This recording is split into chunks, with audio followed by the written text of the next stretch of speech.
Hi, and welcome to lesson 6.3, stem and leaf plots and hand and finger measures. We did a little bit of measuring last lesson.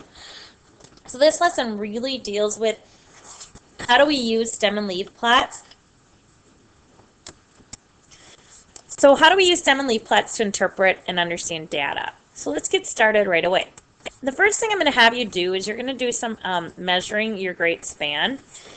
And your great span, again, is from your pinky to your tip of your thumb. And if you're right-handed, you measure your left hand. And if you're left-handed, you measure your right.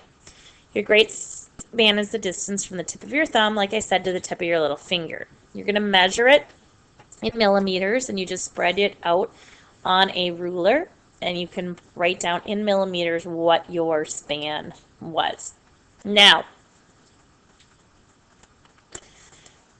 if you do not have a ruler at home, just go ahead and come into school, and you can write it down in school. Use a ruler at school. All right, let's get started on what is a stem and leaf plot. How do we organize it? What do we do with it? So first of all, what is a stem and leaf plot?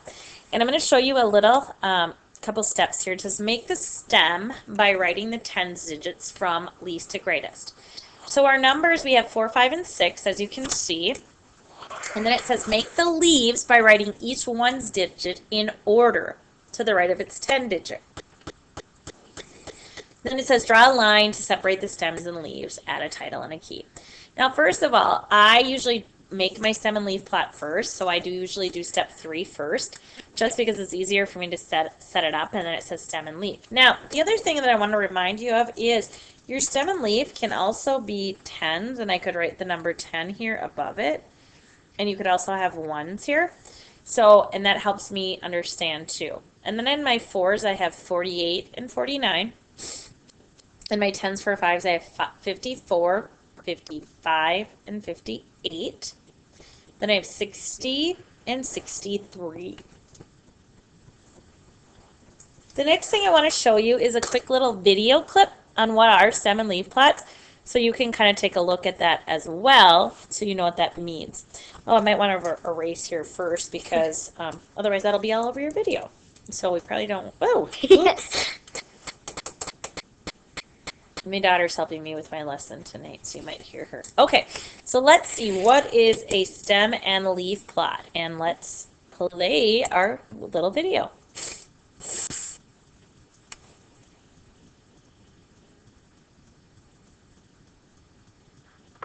Welcome to a mini lesson on stem and leaf plots. Stem and leaf plot basically is a way to visually show the distribution of data while we still have the value of the numbers. So let's go ahead and take a look at what stem and leaf plot is. This is a stem and leaf plot. What this represents over here is the tens column. So this would be 4 in the tens column, and then this is the ones column. So 4 in the tens column and 1 in the ones column. This would be 41. This would be 42, 43, 45. Same with down here. This key shows us that 5-2 means 52. So 5 would be the tens column. And all these numbers are separate individual numbers inside the ones column. Again, it's kind of a visual representation. So if we look at this quickly, we'll see, well, it's pretty even among the 50s, 60s, and 70s, but there's a couple more inside of the 40s. All right, so it kind of gives us a visual image. And if we had a really long list of 50s that would come out to here and the other ones were lower or higher, we'd be able to see kind of quickly what area has the most number of numbers. All right?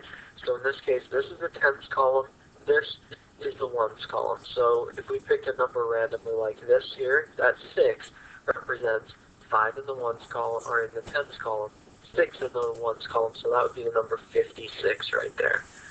Okay? Let's go ahead and make the stem and leaf plot. What we have here is a list of numbers that we have made into a stem and leaf plot. All right, you see inside our list of numbers, they're not all in order, but we have 12, 14, 16, 25, 23, 27, 15, 36, 48, 25. And we've taken all of these numbers and put them into a stem and leaf plot. So each number that has a 1 in the tens column, like 12, 14, 16, and then another 15 is up here, all of those will be under the 1 in the tens column. So here's the ones column of 2, so that would be 12. This is 14, 15, and 16. All of those numbers are in this list. And the same with the numbers that have 2 in the tens column. In other words, they're in the 20s. So we have 23, 25, 25, and 27. I wanted to list 25 twice just to show you that if there are 2 of the same number, we do list them twice. Okay, so 23, 25, 25, and 27. And then there's a 36 and a 48 also in this list.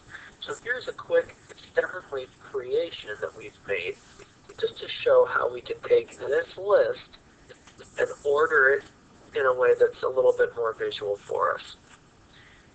So let's go ahead and look at one advantage, or one thing that we can see pretty quickly when we have a stem and leaf plot, and that's called the range. The range is the difference between the maximum value and the minimum value. In other words, it's the total distance between the lowest number and the highest number. It's the total value, I shouldn't say distance, value between the lowest and the highest. And we find that by having the maximum value minus the minimum value. In this case, with the stem and leaf plot, it's pretty quick. The lowest value is inside the 1 for the tens column, and it's the lowest value number. So 1, 2 would be 12. And then the highest value, we just go down to the bottom, 4. And then if there were a big long list, it would be the bottom right-hand corner, essentially.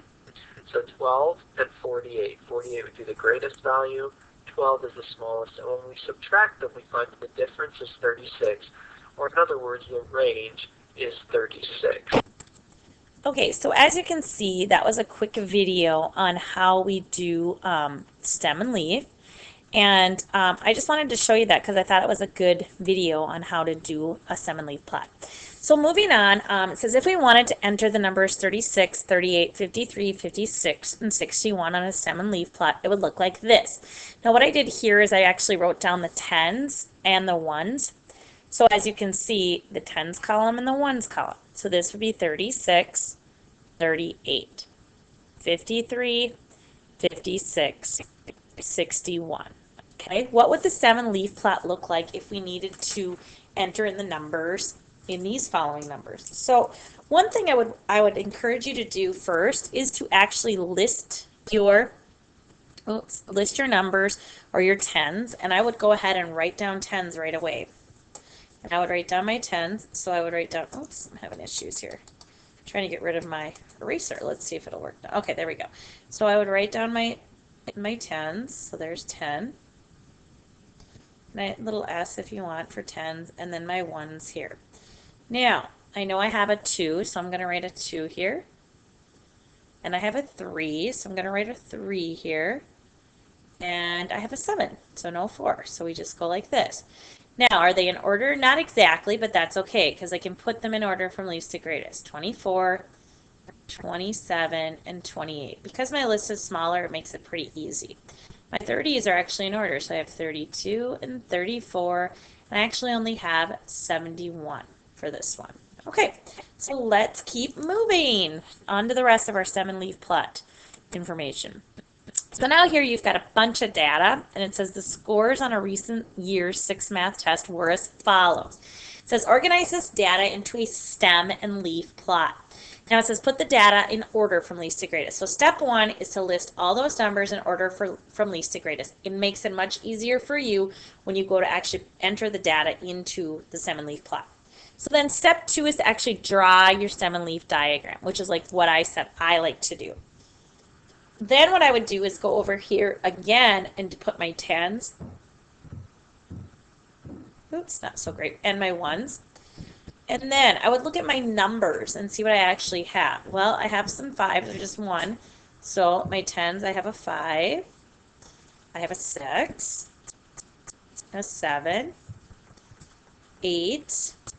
and 9. So I would do my 8 and then a 9. Okay. So now here's what I want you to do to bring in as your second piece of homework. The first was just to measure your great span. Now I want you to actually plug in these numbers in your stem and leaf plot. Cross them out as you go. It'll make it much easier. Your 50 and your 60s are really easy. You only have one number. 70s will be easy too, as you only have 2. So please complete this stem and leaf plot. Bring it in as part of your homework. All right, and let's finally move on to the next piece of our homework, or I should say our video. A stem and leaf plot. It says the following is a stem and leaf plot of test scores. Look at the graph and answer the questions in the following page. Now this graph is actually different than the one you just did or completed. So this data is going to help you with these questions. So the questions are, what is the mean of the test scores? Now mean, remember, means average. So mean is the sum of a list of numbers divided by the total number of numbers in the list. So I will tell you this. If you are going to do this, you need to add up all of these numbers. And I will tell you this. The total amount of numbers is 20 numbers. So I will write down 20 right here for you so you know you're going to divide by 20. So I would take my calculator and I'd add 33 plus 64 plus 71 plus 73 plus 78 and so on. And that will give you your mean or your average once you've added the total and divided by 20. Then the mode. Mode is the most common value in the set of data. Remember, there can be more than one mode. What numbers appear most often? MO. Well, I'm not seeing any in the 70s, 60s, or 30s. There's just one each. But when I get to 80, I see a few different ones. And I also see something in 90. So please list your modes for this one. And then finally, what is the median of the test scores? Remember, median is the middle value in a set of data. So what I would do with this, because it's laid out so nicely for you, I would just cross off here. And I'd start with my 3, and then I'd do my 100 because that's where I'm at. And notice how, yes, we do have 10 in our tens column. And then I'd go to the 9 because I start with the biggest. Okay, and then you do the 7 and the 9 here, and the 7 and the 8 and the 5 and the 3 and the 3 and the 1. And I'm going to let you finish it. So you'd start 8 and 1. And tell me, what is your median going to be? So let's go back, review, what do you need to bring in for me?